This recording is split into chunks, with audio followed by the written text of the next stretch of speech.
السلام عليكم ورحمة الله وبركاته مستمعينا الكرام.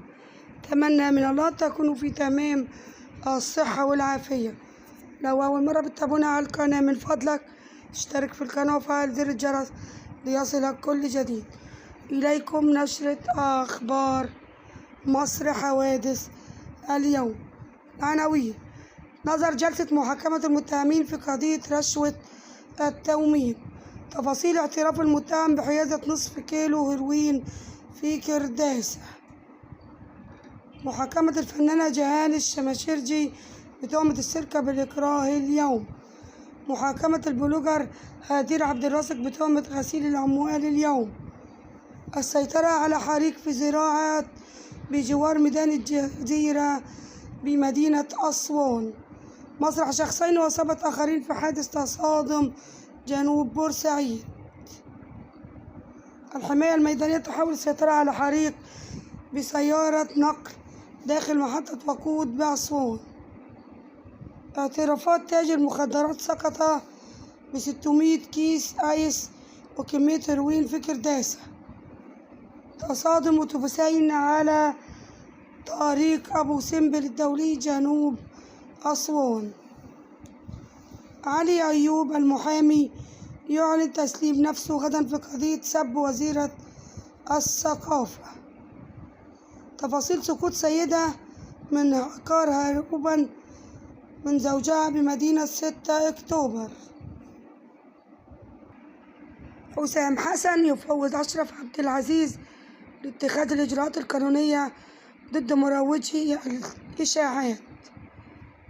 سرقوا ذهب ب120 جنيه مفاجأة في قضية مجوهرات ضحايا ريا وسكينة. الداخلية تكشف خديعة صورة كوبري الإسماعيلية المفبركة. مسرح سيدة وإصابة أخرى أثر تصادم توك توك وسيارة في المحمودية بالدقهلية. لقت سيدة مصرعها وأصيب آخر أثر اصطدام توك توك مع سيارة ربع نقل أمام مدرسة الثانوية التجارية بقرية المحمودية مركز ديكرنس بمحافظة الدقهلية. اختار أمني بالحادثة.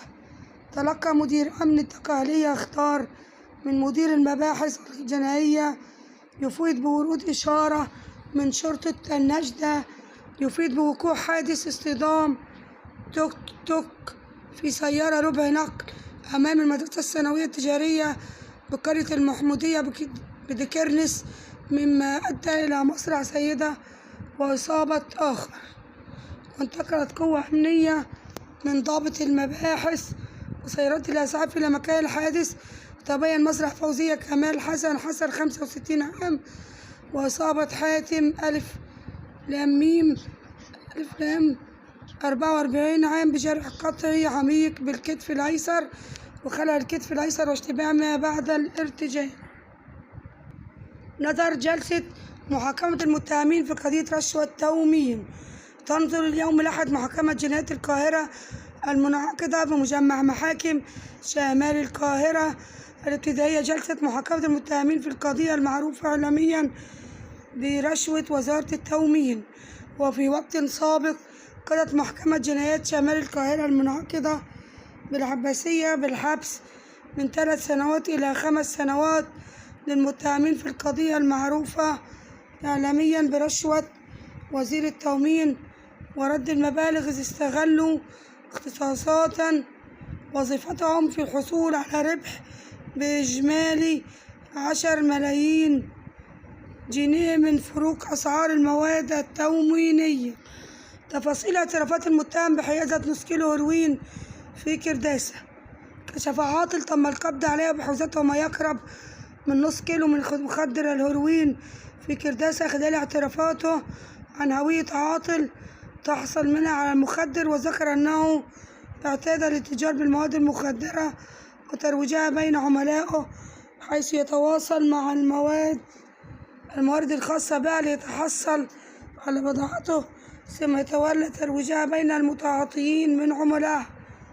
أضاف المتهمين خلال الإدلاء بأقواله أمام رجال المباحث أنه يخزن أمام المواد المخدرة بمسكنه تمهيدا لترويجها، وذكر أن السلاح الناري الخرطوش المضبوط بحوزته استخدمه في الدفاع عن نفسه خلال التنقل بين تعاطي المواد المخدرة وإرشاد عن مصدر الحصول عليه، وتم اتخاذ الإجراءات القانونية اللازمة حيال المتهم، وحرر محضر بالواقعة وأحيل إلى النيابة للتحقيق.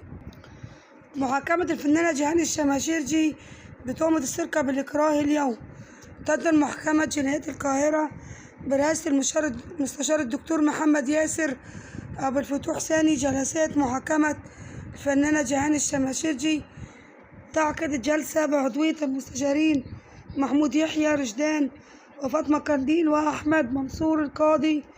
وكانت الفنانة جيهان الشماشرجي وقعت على قرار إحالتها لمحكمة الجنايات بتهمة السرقة بالإكراه مع 3 أشخاص آخرين، حيث حددت محكمة الجنايات جلسة 26 مارس لنظر محاكمتها مع وكشف تحريات المباحث التي أعدها وكيل فرقة غرب القاهرة تفاصيل جديدة في قضية الفنانة جيهان الشماشرجي و4 آخرين بارتكاب واقعة سرقة بالإكراه في القضية المقيدة برقم 6553 لسنة 2025 جنح قصر النيل.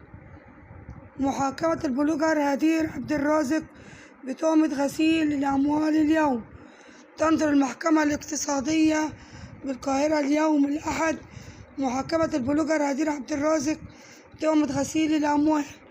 كانت قررت محكمة مستأنفي القاهرة الاقتصادية برئاسة المستشار بدر محمد السبكي تأجيل استئناف البلوجر هدير عبد الرازق وطليقها أوتكا على حكم حبسهما 3 سنوات بتهمة بث فيديوهات خادشة وتخفيف حبسهم إلى جلسة شهر يونيو. حكم بحبس هدير عبد الرازق. وكانت المحكمة الاقتصادية بالقاهرة قضت بمعاقبة البلوجر هدير عبد الرازق وطليقها التجار المعروف بأوتكا بتهمة بث فيديوهات خادشة للحياة بالحبس 3 سنوات. السيطرة على حريق في زراعات بجوار ميدان الجزيرة بمدينة أسوان. سيطرت قوات الحماية الميدانية بأسوان على حريق شابة في مساحة من الزراعات بجوار ميدان الجزيرة بمدينة أسوان دون وقوع إصابات أو خسائر في الأرواح. وفي سياق آخر سيطرت قوات الحماية الميدانية على حريق شابة داخل محطة وقود موقف الإقليم بمدينة أسوان دون وقوع إصابات أو خسائر في الأرواح. وانتقلت قوات الحماية الميدانية وتلقت الأجهزة الأمنية محافظة أسوان بلاغا يفيد بنشوب حريق تبين أنه شب بورشة داخل محطة وقود موقف الإقليم. وعلى الفور انتقلت قوات الحماية الميدانية مدعومة بسيارات الإطفاء والإسعاف إلى موقع البلاغ وتمت السيطرة على الحريق وإخماد النيران. مسرح شخصين وإصابة آخرين في حادث تصادم جنوب بورسعيد. لقى شخصين مصرعهم وأصيب 7 آخرين في حادث انقلاب ميكروباص بطريق الكابوتي جنوب محافظة بورسعيد، وتم نقل المصابين إلى مستشفى الزهور لتلقي العلاج بينما جرى إيداع الجثتين بالمشرحة تحت تصريف الجهات المختصة. وأسفر الحادث عن وفاة كل من حسن إبراهيم عبد الفتاح ومحمد مصطفى أحمد والمصابين وطارق منصور صديق سلمان آيات حلمي عبد الحق زينب عبد الهادي الديب فوزية محمود إبراهيم هبة صلاح السيد طارق كمال مصطفى وفاطمة خلف بكري. تفاصيل الحادث. تلقت الأجهزة الأمنية بمحافظة بورسعيد بلاغا يفيد بوقوع حادث انقلاب ميكروباص بطريق الكابوتي، وعلى الفور انتقلت سيارات الإسعاف قوات الأمن إلى موقع الحادث. تم نقل المصابين والجثمان إلى مستشفى الزهور، وجاري استكمال الإجراءات القانونية والوقوف على ملابسات الحادث. والسلام عليكم ورحمة الله وبركاته مستمعينا الكرام.